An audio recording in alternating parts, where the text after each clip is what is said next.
Kongamano la tabia nchi barani Afrika ambalo limekuwa likiendelea tangu Jumatatu juma hili limetamatika hii leo Jumatano.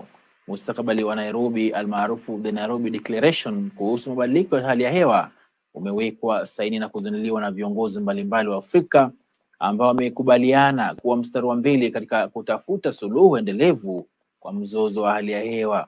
Katika taarifa iliyosomwa na Rais William Ruto, Umoja wa Afrika umetoa wito kwa jumuiya ya kimataifa kuchukua hatua za dharura katika kupunguza mabadiliko ya hali ya hewa na vilevile kukumbuka ahadi yao na kutoa dola bilioni 100 katika fedha za kila mwaka za hali ya hewa.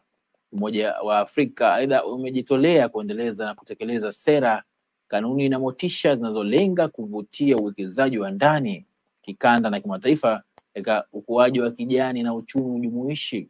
Viongozi hawa wa Afrika pia wametaka kuwepo kwa uwanja wa haki kwa nchi za Afrika kupata uwekezaji unaohitajika ili kufungua fursa na kutafsiri kuwa fursa.